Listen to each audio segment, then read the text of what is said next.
Maybe I can get it this time. I don't know. Let me get it going maybe one more time here. If I can get anybody in here. I hope I haven't lost all the audience. Looks like I have. Let me see what I got. Let me see if I can get people in here. And hey, Greg. Hey, I got sound. Thank goodness. I'm sorry, guys. I'm gonna walk around here a little bit, see if I can't get it going a little bit better. I'm gonna open it up outside here.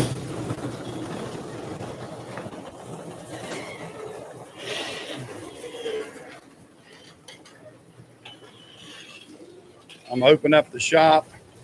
Oh, the overhead lights were kind of bright.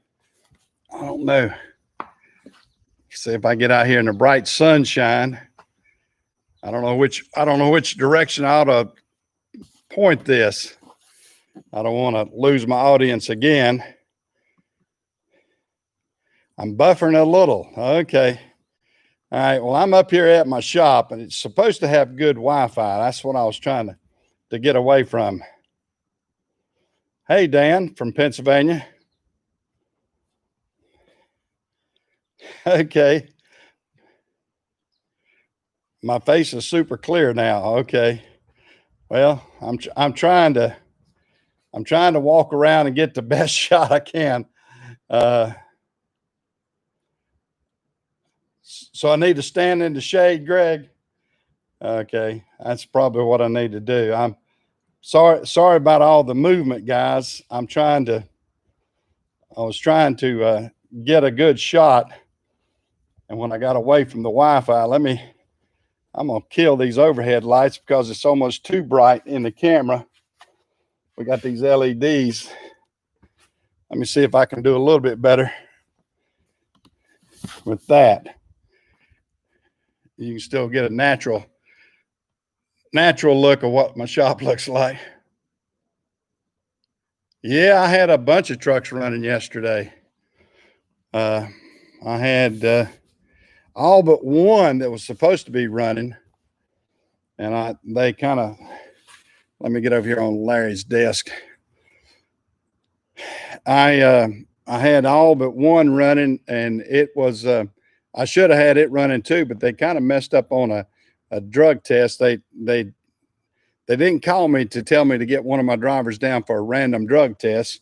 So when he popped in to go do his run, they said, well, you're disqualified because you missed a random. But unfortunately, no one told me he needed a random.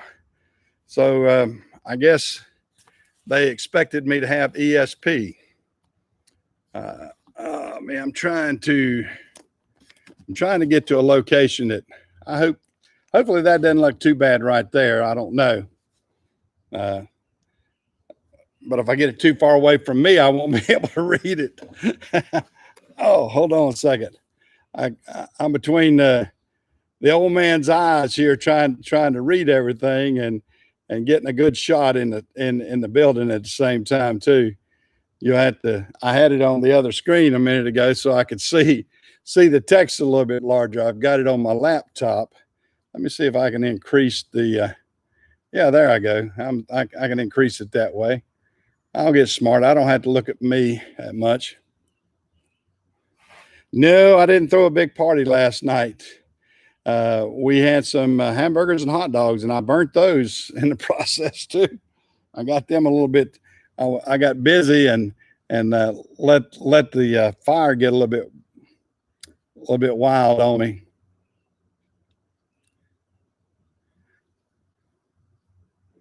Yeah, I appreciate all the patience with everybody getting in here and my inability to get things going straight this morning.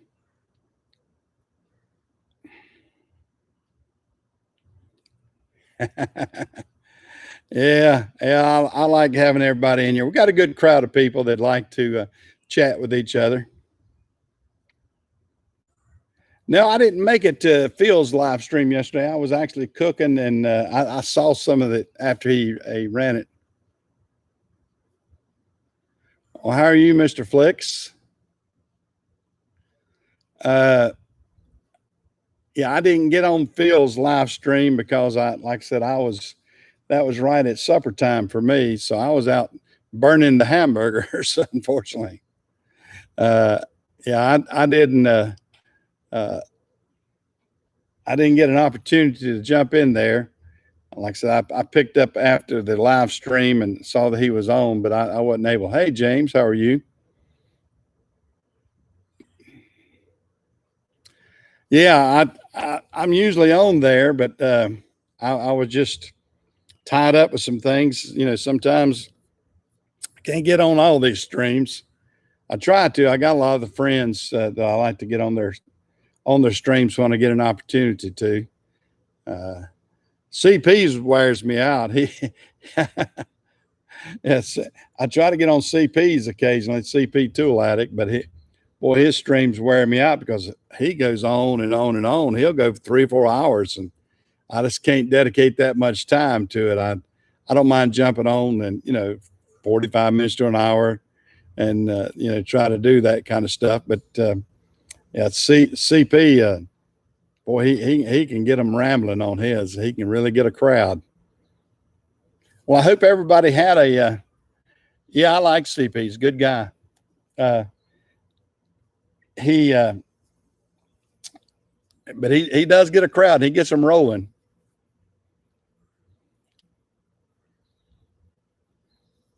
Wow, is it 3 o'clock in the morning there? Well, you must like my podcast because it's 9 o'clock in the morning. So that would be, what is it, 3 o'clock in the afternoon for you right now? Yeah, you've got it a little bit easier getting on mine than it would be CPs and some of the rest of them because you had to be up all night for theirs. Yeah, I try to keep the conversation going, and I try to. Yeah, I figured it was 3 o'clock in the afternoon. Yeah, it's 9 o'clock in the morning here where I'm at, and it is already sweltering out there. I'm sitting here at the shop sweating. I got the door open, get a little bit of a cool breeze coming through here.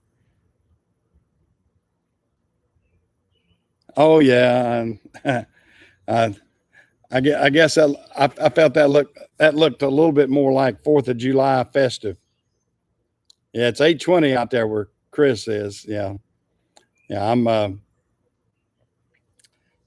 I'm trying to be a little more festive, I guess you might say. Try to enjoy it. I know this 4th of July has been a lot of a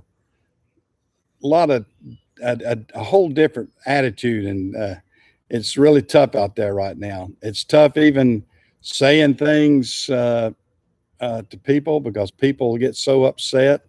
Uh, it's really a rough world out there. It's tough when you want to say nice things about being a U.S. citizen and you get run down by other U.S. citizens, which doesn't make sense to me. I mean, it's great to be an American, and I'm happy to be an American, and I'm happy that we have a 4th of July. But you've got so many people now in our society, and which is getting a lot of yeah. Oh, you're coming from the hayfields. Oh, I bet so. Yeah, if you're coming from the hayfield. Hey, Ag Tech, how are you up in Canada? Yeah, it's you're probably still a little bit cooler up there than we are down here in the sultry South.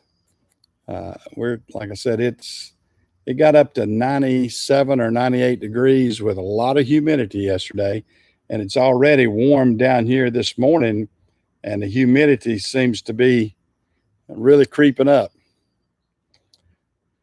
But I try to.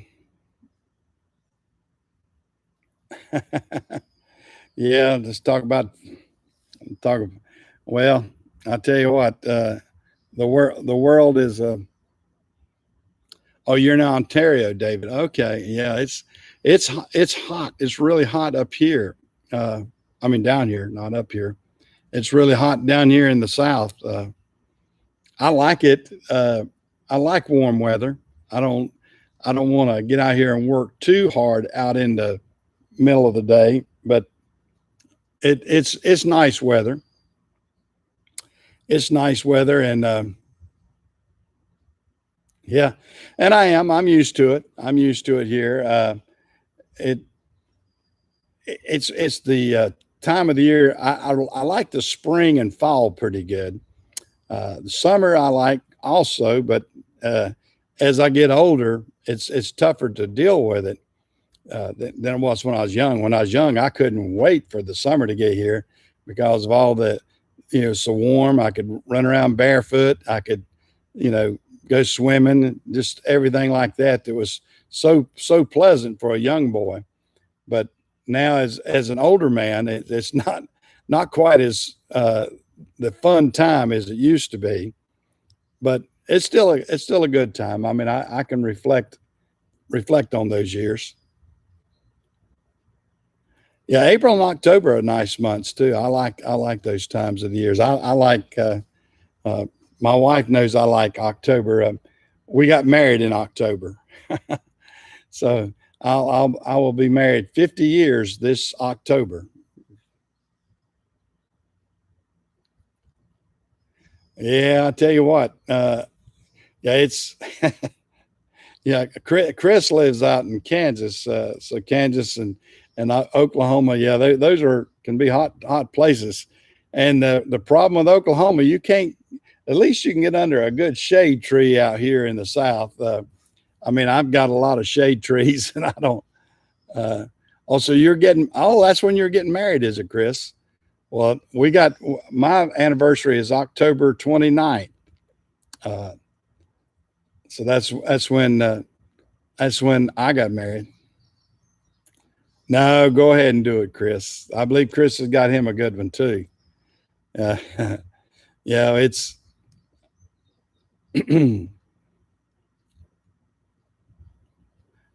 yeah.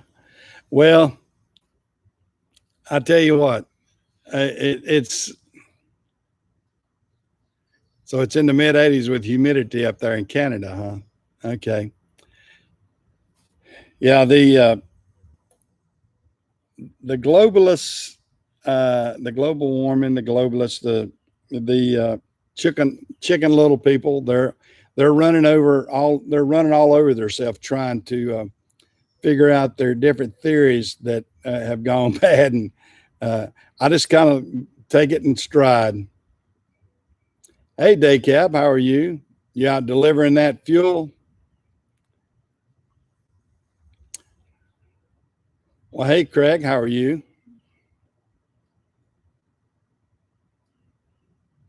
Oh, you've hit the 90s up there too, have you? Okay.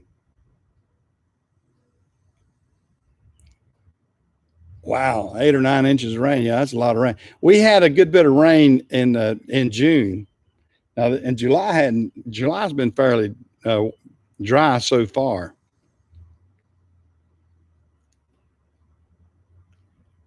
That's right. Somebody's got to take care of Chris and his cows.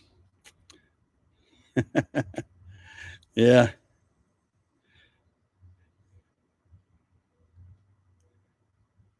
yeah.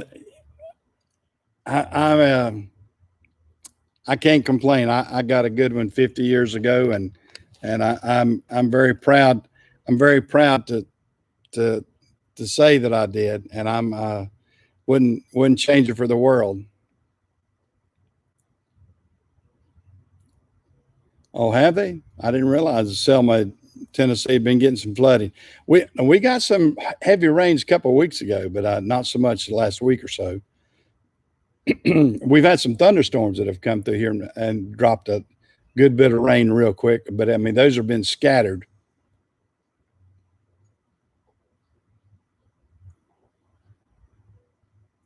Yeah, that's what happens sometimes here with the rain. I mean, it'll get a hot, steamy day like today, and then all of a sudden, a storm will come up and cool it down 15 degrees. Okay, I can't pronounce your name, Veninvish Gaming. How are you? Uh, yeah, thunderstorm. Yeah, that's what we get. So Patrick, you're saying that you've been out doing. Hey, I've been watching some of the films of some of the big farming outfits in Austria and Germany and a couple of places like that. Real interest in some of the equipment they have. Sometimes is a little bit different than what we have out here. Of course, they have to deal with a little bit more hilly situation. I was watching one. I'm trying to remember what it was, and the guy was using it was sort of it was a rake of some sort. But gosh, for the way he was harvesting that hay, I was saying, man, that's dangerous. He was doing it on a hillside, and it looked really dangerous. Yeah, yeah. We all have different varieties. I love equipment, and I love watching uh, a lot of the different pieces of equipment that you'll see worldwide, and very inventive too. I mean, you'll see some of these big industrial things, and and how you can kind of relate it or trim it down to something that you would do that would help you. I like watching that because it kind of piques your interest and always kind of has me wondering what I can do. From It is 9:29 right now. If you're in India, then you're gosh, it's probably what, 5 in the afternoon, something like that, I would imagine. But yeah, it's amazing to me the how we're able to get people all over the world. I have them from Austria, have them some from Germany, India. 6:59. Okay, good. So it's almost 7 o'clock out. Oh, it's 59. Wow, it's even 30 minutes off there too. But yeah, it's different, And then you think about Australia, and I'll have some that'll pop in from Australia every once in a while too. So it's really neat that we can contact people all over the world instantly like this, and they're able to see me, and we're able. Yes, my name's Mike, uh, or Michael, but you know, yeah, it's different, and I'm glad we're able to do that. And it, I had a pretty good one, Michael. I had it was easy going. My children are usually up here, but uh, my my children are at the beach this week. My son and daughter-in-law and grandson, they're at the beach at our place at Hilton Head.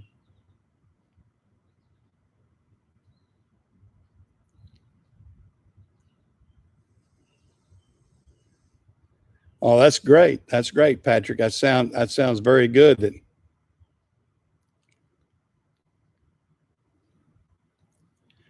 Well, Venom Fish, I'll try to check your channel out also. I try to I try to be reciprocal on those type things and help people out. If you subscribe to me, then yeah.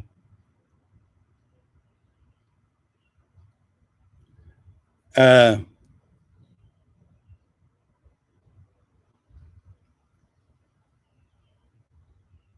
oh, so you were born in Canada, but your parents came from Austria, did they? Yeah, I was looking at that name. Now is that Bogensberger or Boggins? I don't know if I'm pronouncing that right. Did I get close to that on David? Uh, is that Bogensberger or Boggensberger? Which one of the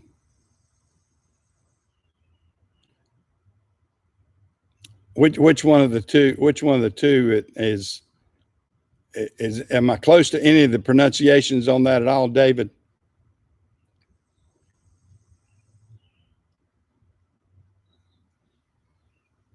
Oh, was it? Okay, well, good. Now that would be Boggensberger. Is that the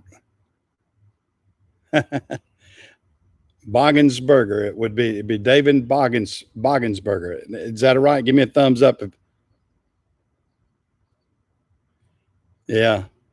I have never trucked in, I've never done any trucking in Canada. I have never been in Canada, period. Oh, so it's Bogensberger. Bogensberger would be the one.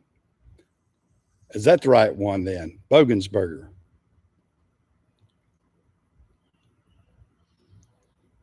Yeah, that's okay. Bogensberger. Okay, I will try to remember that. Make it as Bogan, like a bogey, like the golf, like somebody was talking about golf a while ago.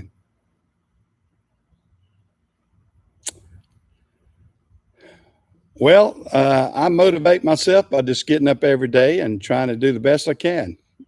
Benabish. Eins, zwei, drei, vier, fünf, sechs, sieben, acht, neun, zehn. Uh, that's that's about the extent. Or I can go Octalieben, and what's the other? There's another phrase that I can't remember very many, but yeah, I can still count. I can still count.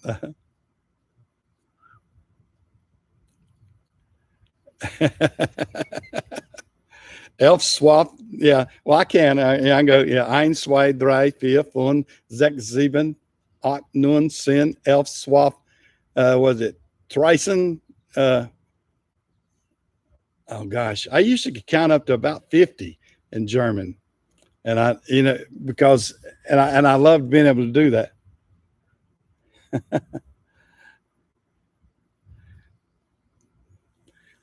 Yeah, it was fun, especially when my dad was around, and my dad was really good at it. My dad was really good. My dad was a an interpreter for the 82nd Airborne in Germany during World War II, and uh, he got very good at it. He actually dated a German girl over there, and remarkably, she looked a lot like my mother. It was really kind of funny. Uh, I remember seeing a picture of a woman, and I asked, and it said something about Germany, and I asked my mother, "Were you ever in Germany?" She said, "No, that was your father's German girlfriend." Yeah, she was hot. Yeah, she was pretty hot. She was a good looking. I may have some German brothers over there that I don't know about. I could have uh, I yeah, I could have some German brothers that I don't even know about. All right, thank you, Vinovish. I'll do that when I get off of this. I can't do anything while I'm on the channel, but I'll be glad to check your channel out too. I like to help them out when I can. Yeah, yeah. Dad was, of course, he was all over Germany, and he fought in the Battle of the Bulge over in Germany, and almost was killed over there too, like so many. He suffered from frostbite when he came back. He had a frostbite on his toes and fingers pretty bad, and suffered with that for years. I remember as a young boy that my mother had to work with his toes and everything because his toes for years gave him trouble. Yeah, yeah. Like I said, they could be some relatives of mine over there. I don't know. You may have some hot. Of course, this would have been in 45, so they would probably be old enough to be your parents. Because Dad was over in Germany, and uh, I guess the war ended in 45, 46. So Dad was there for pretty much the duration from about 41 to 40, 46 or 45, whenever uh, the war ended. Yeah, he dated a. It's really ironic because if you would look at the picture of the lady that he was dating over there, they evidently dated a good bit. Uh, she looked remarkably like my mother.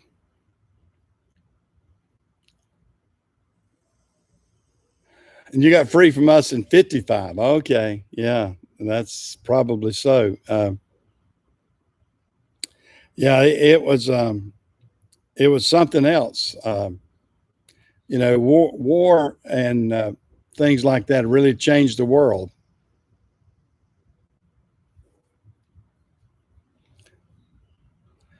Well, it really depends, Craig. You know, a house is never a bad investment if it's always remember the three words about a house: location, location, location.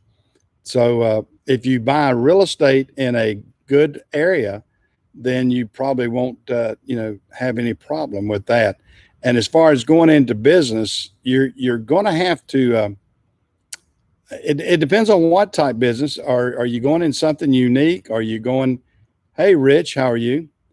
Uh, if you're going into something rich, I mean, well, here I'm crossing more. If you're going into something unique, I had Rich on my mind.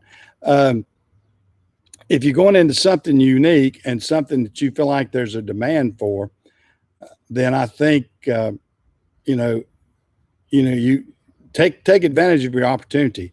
My first business I started I was in my 20s. Of course, I didn't stay in that particular business, but it gave me uh, it will give you an education in business. I mean, and don't expect your first business to be a booming success either. It takes some work and some effort, some trial and error. It takes you will probably fail more than you succeed in early business ventures. So don't be totally disappointed if you do fail. Uh, I've had some failures. I had some that I thought was the greatest idea there ever was, and fell flat on my face. Uh, had to maybe sell the business, close the business, and start something else. So, there's opportunities out there, and there's always different ideas. Do research what you want to do. Very good. I mean, make sure that there is a demand for whatever service or business that you want to do. Uh, Oh, your grandpa started his trucking business in '53. Oh, that's good. My dad actually started as an independent contractor himself in the trucking business, and then migrated over to being a service contractor for Carolina Freight, and did real well with that. And then he joined the union. It just went as an employee after doing that for a few years. So sold it in 2004. Okay. Yeah, you know, it's anytime that you go into business, it's something that you need to have a lot of thought first. Do a lot of research. I mean, I went at some haphazardly before. I went, thinking, hey, this is what I want to do. I'm gonna do it. It's great to have that go get it attitude, but you also need to do more research along with it, and make sure that you're not underfunded. That's the other thing. Being funded enough to be able to sustain any shortfalls, or that will help you a lot. Yeah, that seems to be the story of it, Patrick. A lot of times you'll end up having help. A lot of people have that. Well, hey, Shoestring, how are you this morning? Is your freight busy on the eastern part of the state, as busy as ours? Today's the first day that I actually had to send some people home because we didn't have enough freight. I guess because of the 4th of July. Well, I know it is. I mean, the 4th of July, and the supply chain being stopped one day, that changes the dynamics of things. So I was sort of expecting to be a little bit slow. Right. Yeah. Well, those things happen. So, I'm glad you had a family business. Too bad that you weren't able to sustain it and go on with it yourself, Patrick. But, these things happen. I mean, you know, a lot of times they say the third generation is the toughest generation for a family-owned business.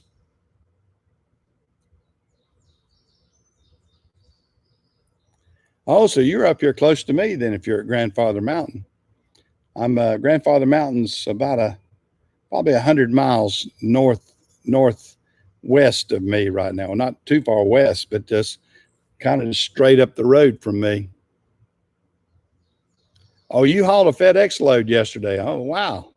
FedEx ground, I suppose, then. I would imagine. Did you pull doubles, Ponca? Oops, let me get rearranged here a little bit. Well, I got to sneeze. Excuse me, guys. I had to sneeze a little bit there. Yeah, if you pulled a FedEx load, it was probably a FedEx ground load because FedEx ground is usually the one that interlines with the other common carriers a lot of times.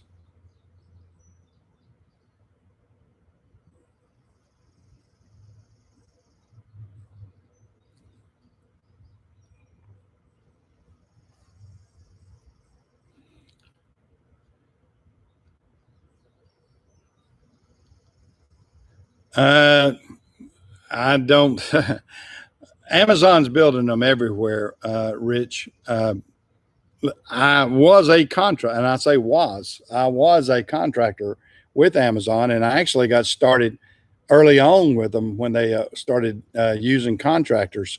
And I thought they were going to use the same contracting model that that FedEx has, because I got recruited by some former FedEx executives, and they were over at Amazon, and they recruited several of us.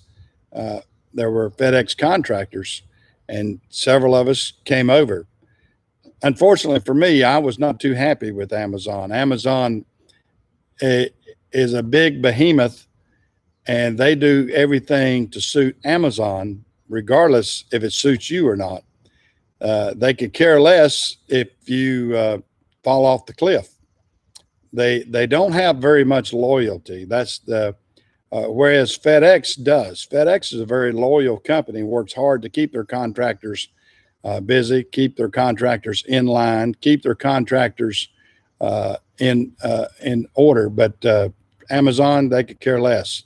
It's what have you done for me lately? And they will stab you in the back in 2 seconds. So I found that out the hard way, and me and several other contractors that tried to do it a very logical and business-like manner. And Amazon, like I said, being the behemoth they are, they feel like they can tell you what to do, whether you like it or not. They could care less if you come to work, don't come to work. If you don't come to work, boom, they'll cut you off. There are no excuse, no loyalty whatsoever. I basically said, yes, I'm through with them. And that was about 3 years ago, 2 or 3 years ago. And I don't regret it in the least, because I have, I have like 25 or 30 dedicated lanes with FedEx, and they don't work. I only had 3 with Amazon, and those 3 lanes or 3 trucks, Amazon worked me 3 times as hard. I had to put more effort into those 3 trucks than I did 30 with FedEx, because of the way they wanted to aggravate you. Hey, Jerry, how are you this morning? So unless you want to take the aggravation with Amazon, I would not personally want to deal with it again, because they were very aggravating. It was all about you giving them information and you doing everything for them. But if you needed one iota of help, you wouldn't get it from Amazon. No, the rates used to be pretty good. I have a friend that's still a contractor with Amazon, and the rates are all over the board now. They are trying to beat the people down to the cheapest rate they possibly can get. And because they control a lot of freight, they do. And I just don't want to deal with it. I mean, it's, I don't want to get into a bidding process to see how cheap I can do something. And that's what Amazon does. I mean, they want to see how cheap they can get it moved, and they could care less about your loyalty or whatever. And they're loyal.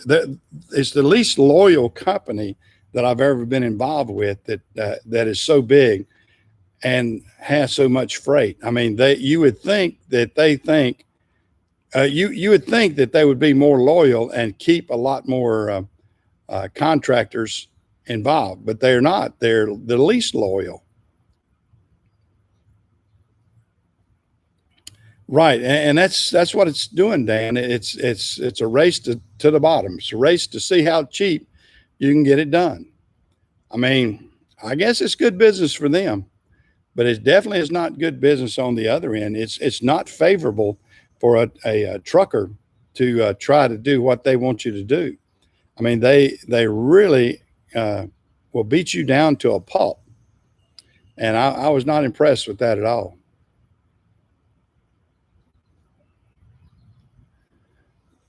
Well, so you won't need a trailer if you go with them anyway. I mean, they just want the power units anyway, and they're not picky. They'll take darn near anything. It used to be they were a little bit picky at the beginning, and they were picky enough that I thought that they were going to try to emulate what FedEx was doing. But then I found out shortly into the system, after about a year or so, I think I stayed with them about a year and a half, maybe 2 years. I can't remember exactly the start and stop dates. I know it felt like 50 years.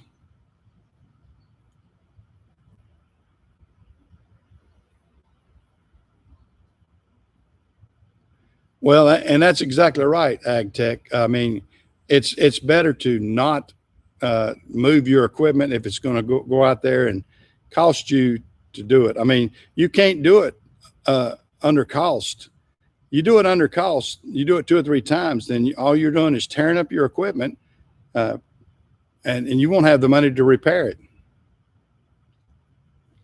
You know, it's better to let it sit than it is to tear it up in the process and expect to get enough funds from somebody like Amazon to help you out, because I never thought that there were good enough funds there.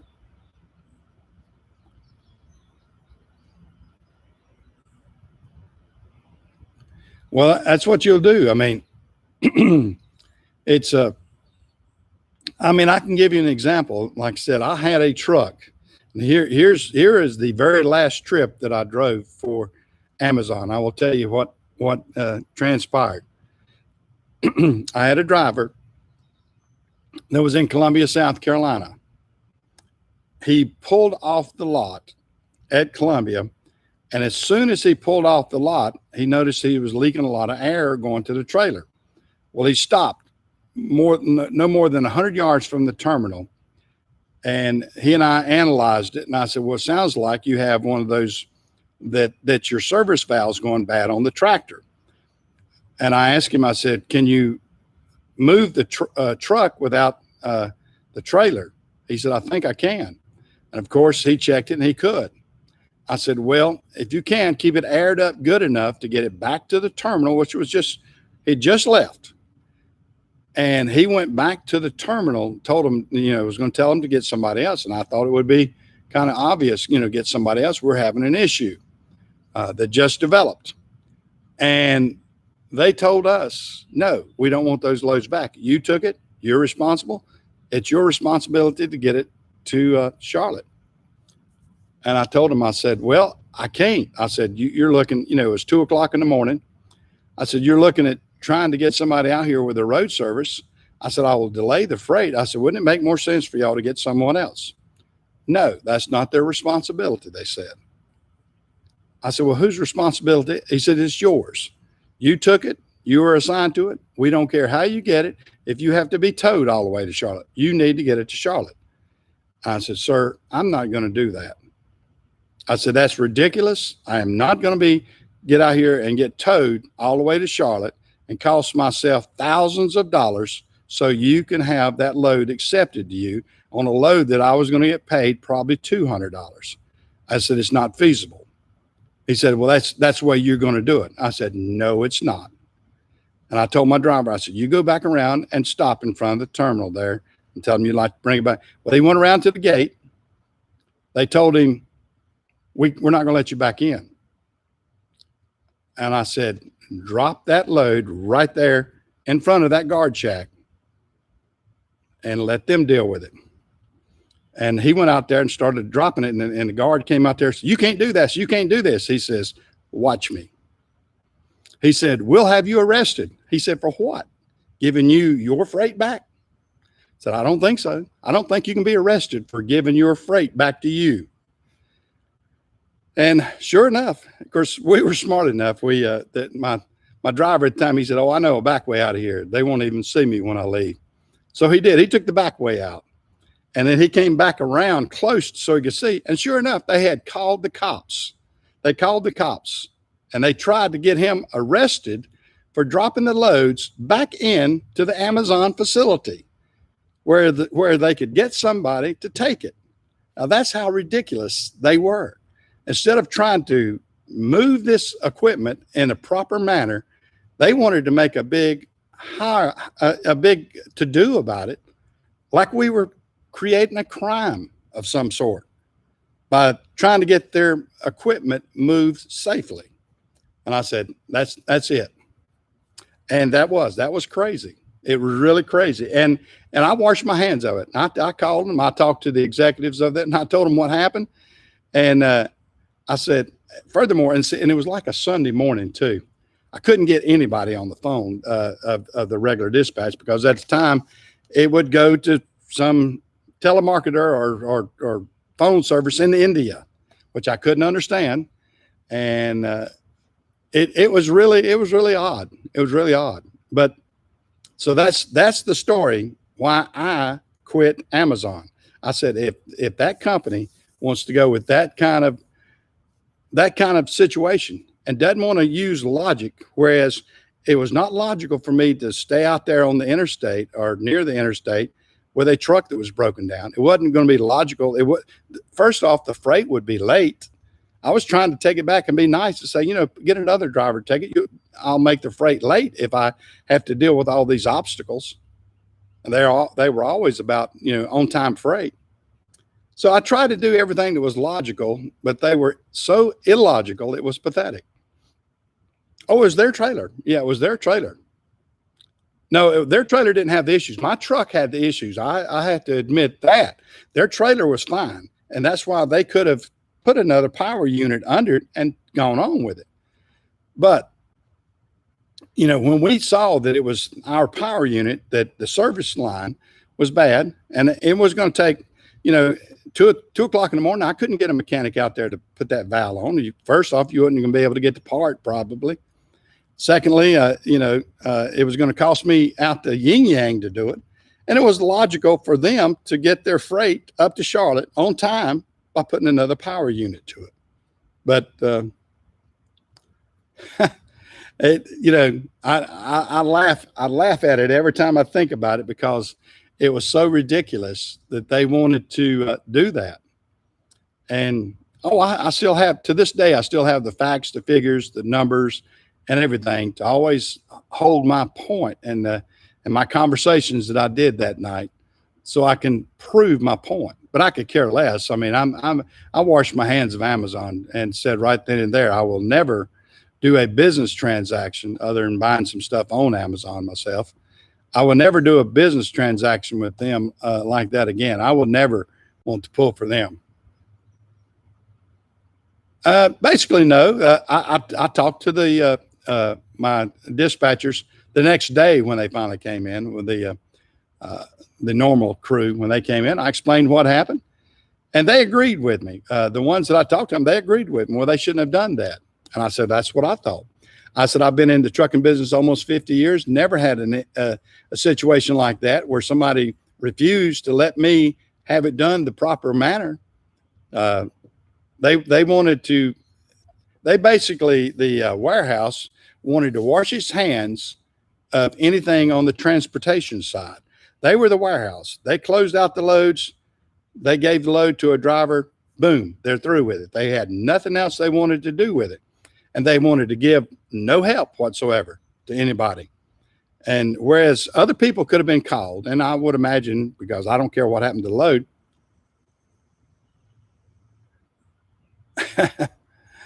Yeah. Well, and that's the thing, and I'm hearing that right now. Some of y'all were talking about Amazon. Amazon right now. I'll give you a for instance of my buddy. He was telling me about his situation the other day. They sent him to a third party pickup. In other words, he's still an Amazon contractor. They sent him out to pick up a trailer at a vendor's place of employment. And they said, pick up this trailer and deliver it down to, let's say, Greenville. I don't know exactly where it was. He said, deliver it back to Greenville. And it's supposed to be there by 5 o'clock. Well, he went down and got it, and he was able to get back to Greenville by 3 o'clock. And they told him, he said, well, you can't come into 5. He said, well, all I'm doing is just dropping this load off. So we don't care. You'll sit outside the gate until 5 o'clock, even though people were going in and out. It was not like the facility was closed, but they would not let him into the facility. And he had to wait an additional 2 hours. And he was able to, had he been able to drop it, he would have been able to drop it and go home and get rested for the next day's loads. But instead, they said, no, you will sit outside the facility for 2 hours. Then we will let you in. And it was their freight. So it's crazy. Like I said, at this point, they are such a behemoth in the business world. They're probably going to have to be taken down. They're probably going to have to be broken up in some manner because they are controlling too much of the supply chain. Just like we are all fussing about China controlling the supply chain. Well, once it gets to the U.S., who do you think our China is? It's Amazon. Amazon is the China inside the U.S. It is the controlling factor inside the U.S. that so many places are having to get their goods and services from. I mean, think about it. I mean, they are sucking in everything. And here's one thing that really, digs at me a little bit. All these small mom and pop businesses were basically shut down during this pandemic, and some still are. Who do you think gets to stay open? Amazon. Amazon gets to stay open because they're essential. Even though the mom and pop stores may be selling the same merchandise, they're shut down. But because Amazon is a big behemoth, they get to stay open. So who did this pandemic help the most? It helped Amazon. Not only did it's decimated these small companies, it's made Amazon flourish.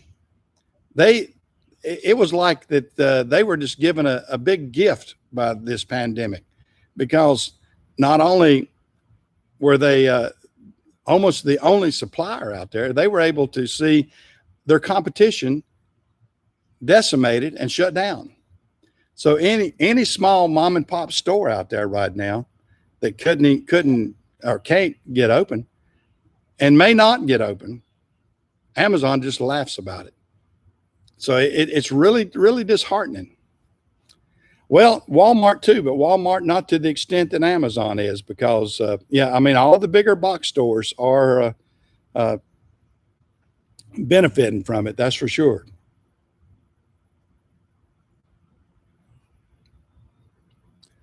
Yeah, and he's about right, Patrick. Politics plays into it, and we have seen a lot of, in the U.S. right now, we are seeing so many bad things happen because of politics. I don't know what everybody aligns on. I don't want to. I'm an American.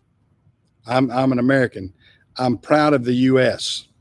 I'm proud of what I'm proud to stand on the shoulders of the people like my father and so many others that fought for our freedoms and kept us in a situation that we weren't overrun by tyranny. So I'm very, let me see what Jerry said. No, it was the other way around, Jerry. FedEx didn't renew Amazon's contract. Amazon's had their own trailers for a number. See, I was pulling Amazon trailers 6 years ago. So yeah, they have their own trailers, but it wasn't Amazon that dropped FedEx. It was FedEx that dropped Amazon. Fred Smith came out and said that he was not going to support a company that was going to try to put him out of business. And that's what he felt like too, that Amazon was going to try to come in and rule the world and demand too much. And we were moving a lot of freight for Amazon, but we don't move it now. And I'm glad. They have gotten out and tried to do some of this on their own, and they're seeing that they're falling on their butt too. Now they're trying to recover, but they're out there. It's almost like rape and pillage right now of the truckers. I mean, you ask any trucker out there right now that has to pull Amazon loads, he's not getting rich. He's surviving maybe, but he's not getting rich. And that's a problem. They want to even put the strong arm on the big companies like FedEx and UPS. UPS is still delivering them. We do very little. Some gets through the supply chain.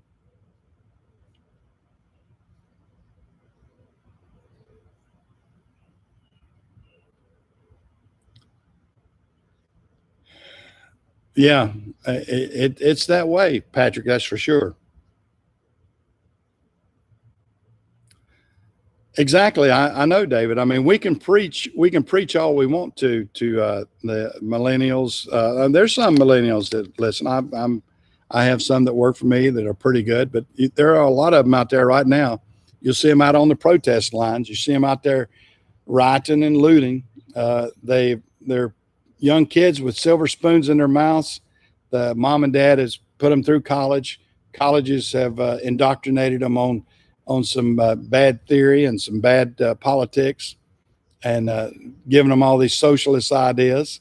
And now we're having to deal with it. We're having to deal with a lot of that. I guess we're reaping what we sow type situation on that, and it's terrible. I hope there's enough people that are left in the U.S. to be able to right the ship.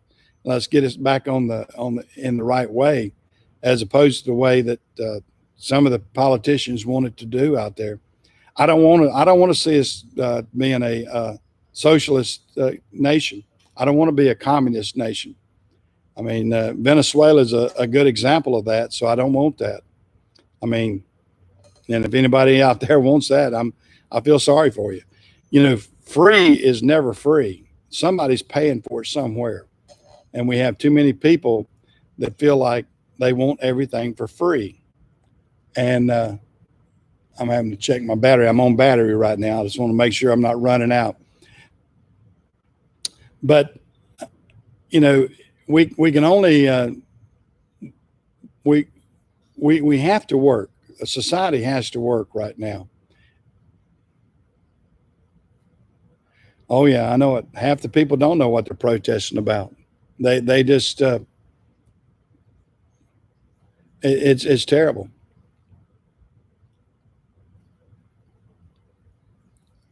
Oh, I know it. And the pipelines, and you know, so many of these people, they're like the pipelines and all the other things that we try to do. It's so ironic that, you know, several years ago we were trying to be energy, not be energy dependent on the Mideastern nations and everything, because like we are dependent of the supply chain right now. I'm old enough to remember the oil embargo and everything that we went through back in the 70s. And it's taken us this many years to get where we're energy independent again. I mean, we used to be years ago until they decimated the oil industry.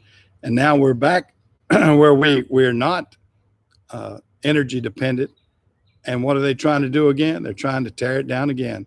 And, Ag Tech was talking about the pipeline. It's taken years for that pipeline, which is a good thing, in my opinion, because it gets it back down to the refineries and in a safe manner. Because if anybody will think back about all these train wrecks, there was a humongous train wreck in West Virginia, I believe it was, where it went in and just burned down almost an entire town because a couple of oil tankers crashed. And then it just burned down a little small town. And then there was some up in, I think, the Michigan area and a couple of other places where they had oil tankers. Well, these pipelines are almost flawless. They don't leak. And if there is any kind of leakage, I mean, I think it's minute. They don't have big blowouts like other things. So, precautions have been taken on these things, and it's a pretty fail-safe industry. But people want to protest it. Just like years ago, back in the 70s, they were protesting nuclear energy. And they find out now that, when they protested all that and the coal ramped up because we had to have more coal for all the steam generated plants. And now they realize they shouldn't have knocked down nuclear years ago, because even though there's been a couple of people, and this is where you got to look at your statistics, maybe there's just a minute amount of people that have been impacted by atomic energy, as opposed to the deaths in coal and mining and everything else. People are just protesting the wrong things. Yeah, I mean, that's the thing about it. I mean, you've got so many hypocrites out there, David, that they want to drive their gas guzzlers, but they don't. And it's like, until this pandemic hit, people didn't realize that farmers and truckers and everybody essential out there were the ones keeping them alive and bringing the food to the cities. Some of these people just thought, I guess they thought that there was some sort of magic that a grocery store would always have groceries in it, and did not understand the supply chain and how things got to them. Hey, Zeke, how are you? It's something. Guys, I'm going to have to step over and get a drink. My voice, I got a refrigerator right beside me, and it's got a couple of good cold Diet Mountain Dews in it. So I'm going to step over here and get me a Diet Mountain Dew. I don't want to steal one of Jim's waters or Larry's Gatorades, so I've got my own Mountain Dew. Oh, me. Hey, comfortable man.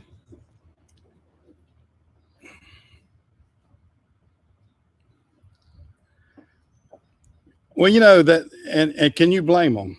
Can you blame them for not wanting to go in a place? I mean, think about it. We got all these crazies out there that are wanting to defund the police. I have never wanted to defund the police department. And it's so ironic. And I'll give you a perfect example.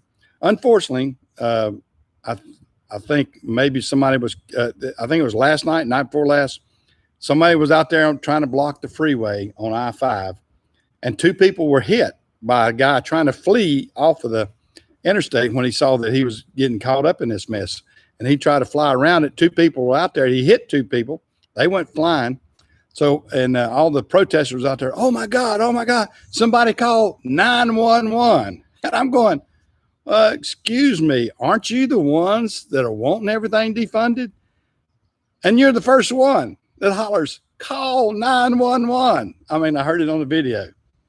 So they in their mindset, it's like defund the police, defund all these services. But somebody get out there and call 911 because we need the police out here. Wait a minute. How ironic. You're protesting the police. You're wanting them to be defunded. But when it comes against what you want, you're the first one to holler out, call 911. I mean, I thought I was going, how stupid. It was on video. It was on video. I mean, I hate that anybody got hurt. I'm not promoting that anybody gets hurt, But these protesters, they were the first ones that said, call 911. I'm thinking, yeah, oh boy. Yeah, call 911 as we're out here protesting against 911 services. We're out here protesting that you're not doing your job. But when it goes against us, what we want to do as protesters, we want your help. Please help us. Hey, please help us. Somebody did something wrong. That's what happens when you defund the police. That's what happens when you defund all these social services like that, or the ambulances and everything else. Be logical. I mean, you can fight for change, you can do things, but you can't defund all this and then expect the services only when you need the services. Yeah, while he was holding a phone filming. Yeah, I know it. That's the other. Yeah, all these crazy things happen. I mean, it is so bizarre that people can do like that. Yeah, it's sort of like if you swim in the ocean, you might get bit by a shark, and if you play on the freeway, you could get hit by a car. And that's it's sort of like, what was it? Al Capone said to him. Somebody asked him, says, why do you rob all these banks? And he says, that's where the money's at. So it's sort of that way, it's crazy. It's crazy how these people feel like that we as a society should put up with their stupidity, and they don't see the irony in their stupidity. And we've got, what I hope and pray is that logical people will take hold of this nation again. Logical, sensible people. I don't care if you're right, left, whatever. Just be sensible. Be somewhere and say, we can't afford to have idiots run the asylum. And that's what we're going to have if we put the wrong people in.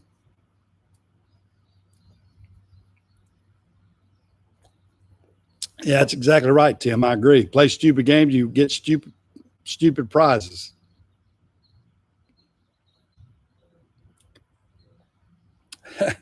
Yeah, you'd probably have to get an IOU if you try to rob a bank, wouldn't you? It is really strange out there right now, and I hope people will wake up and realize that we've got to be able to straighten it out. I mean, this day after the 4th of July, and I want to be patriotic, and I feel like I am. I feel patriotic. I'm very proud of what my father, like I said, fought for and risked his life. Thank goodness was able to come back. If he wasn't, you wouldn't see me right here. But and I'm glad he was able to instill values that I hopefully have passed on to my children and grandchildren. I know my son says a lot of times that he catches himself saying the exact same things to his 15-year-old that I said to him when he was 15 years old. And it does come around. And of course, I'm the same way. I remember saying things to my son, excuse me. I remember saying things to my son that I remember my dad told me also. And it's a generational thing, and it's something that, as you migrate into these different age groups, you will catch yourself turning into your parents a lot of times. And, hopefully you will, if your parents were good people. And, this is how we evolve as a nation, and hopefully as we can do the things we can. Well, Patrick, that's the way to be. I mean, I think everybody, if you're Canadian, you should love Canada. If you're a U.S. citizen, hopefully you love U.S. Patrick's from Austria, beautiful country. My dad loved Austria and Germany. He thought it was the prettiest, and it is sort of ironic. I live in the Piedmont of the Carolinas, and I remember delivering a package to a lady up just a few miles from here, and she was a little bit more toward the mountains, but not much, but a little bit toward the mountains. And I asked her about that. She said, I wanted to relocate in this area because it reminded me of my native land. And I think about it, and I always think that I'm in one of the prettiest parts of the U.S. And I've been to a lot of places, and I do love it here. I guess because I'm born and raised in this area, but I think it does have a lot to say about it. And when you can see other parts of the world, and it's very similar. And my dad said that too. He loved Germany and Austria and Sweden. Not Sweden, Switzerland. He wasn't in Sweden. He was in Switzerland. He liked all those parts of Europe, and hated to be over there in a war, but he always wanted to go back because he thought it was such a pretty place. And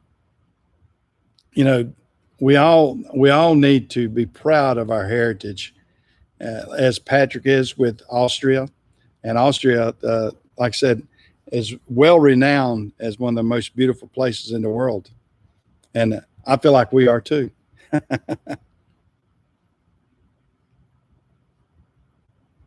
Yeah, home is home. And that's what, regardless if you're in Canada, if you're in Michigan, or if you're in Oklahoma or Kansas, if you're in India, wherever you're at, home is home.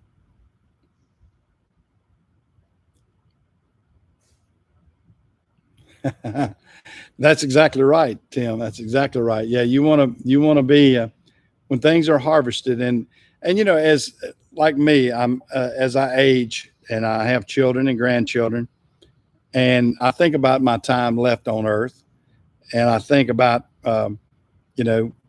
what's going to happen to me, and I guess I worry more right now what's going to happen to my children and grandchildren, because I've got a short time left in comparison to everyone else.